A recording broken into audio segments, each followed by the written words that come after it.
দেশে হাম আক্রান্ত ও উপসর্গ নিয়ে মৃত্যু বাড়ায় পরিস্থিতি জটিল হচ্ছে। ২৪ ঘন্টায় ময়মনসিংহ মেডিকেল কলেজ হাসপাতালে হাম উপসর্গ নিয়ে আরও এক শিশুর মৃত্যু হয়। এদিকে বৃহস্পতিবার হাম উপসর্গে প্রাণ হারিয়েছে ৮ শিশু।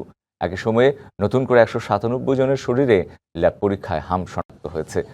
উপসর্গ নিয়ে চিকিৎসকের শরণাপন্ন হয়েছেন আরও ৯৭৪ জন।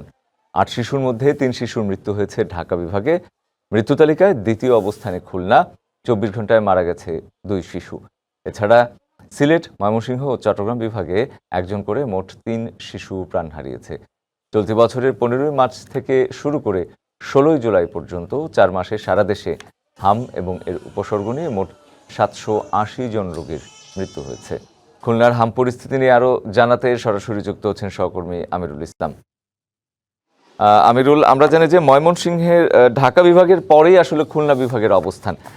তো চিকিৎসকরা কি বলছেন এবং মূলত আরেকটা বিষয় যেটি আমি জানতে চাইছি যে রোগীর চাপের পাশাপাশি চিকিৎসাটা আসলে কেমন হচ্ছে, খুলনায় স্বাস্থ্যসেবাটা কেমন পাচ্ছে খুলনাবাসী?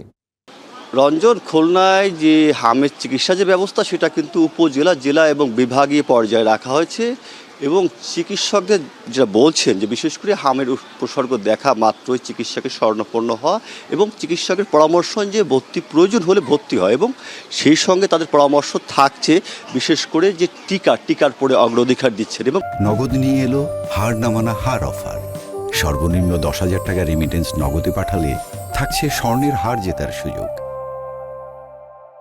খুলনায় কিন্তু বলা যায় যে এখানটায় খুলনা জেলায় যে লক্ষ্যমাত্রা ছিল হামের টিকা, সেই লক্ষ্যমাত্রা অর্জন করেছে। তবে একটা বিষয় থাকছে যে খুলনা বিভাগে যে 10টি জেলা রয়েছে সেই সঙ্গে যে পার্শ্ববর্তী জেলা রয়েছে গোপালগঞ্জ, বরিশালের কিছু অঞ্চল, সেখান থেকে কিন্তু একটু ভালো সেবার আশায় খুলনা যে মেডিকেল কলেজ হাসপাতাল, সেই মেডিকেল কলেজ হাসপাতালে ছুটে আসছে রোগীরা এবং হাসপাতালটি 13টি শয্যার বিপরীতে এখন পর্যন্ত আজকে পর্যন্ত ভর্তি রয়েছেন ৩৪ জন এবং এই হাসপাতালটি এখন পর্যন্ত চিকিৎসা দিয়েছেন 13টি শয্যা নিয়ে ১,০৩৪ জনকে। কথা বলবো এখানে যে রয়েছেন আসলে কোথার থেকে এসে সেবার মানটা কেমন দেখছেন?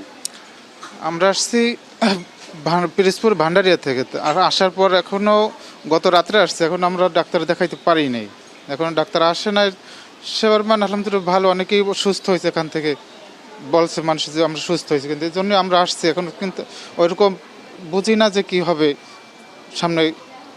ধন্যবাদ আপনাকে। এবং খুলনা যে বিভাগীয় স্বাস্থ্য পরিচালকের কার্যালয়ের হিসাব অনুযায়ী খুলনা বিভাগে এখন পর্যন্ত বলা যায় যে ৫,৯৫২ জন হামের উপসর্গ নিয়ে চিকিৎসার জন্য এসেছে। এদের মধ্য থেকে যে ৭,৫১১ জনকে হাসপাতালে ভর্তি করা হয়েছে এবং খুলনা বিভাগে বলা যায় এখন পর্যন্ত ৩২ জনের হামের উপসর্গ নিয়ে মৃত্যু হয়েছে। তার মধ্যে খুলনা মেডিকেল কলেজ হাসপাতালে চিকিৎসা নিতে আসা ১৫ জন শিশুর মৃত্যু হয়েছে। আর খুলনার যে কুষ্টিয়া জেলা, কুষ্টিয়ায় ১৩ জন রয়েছেন।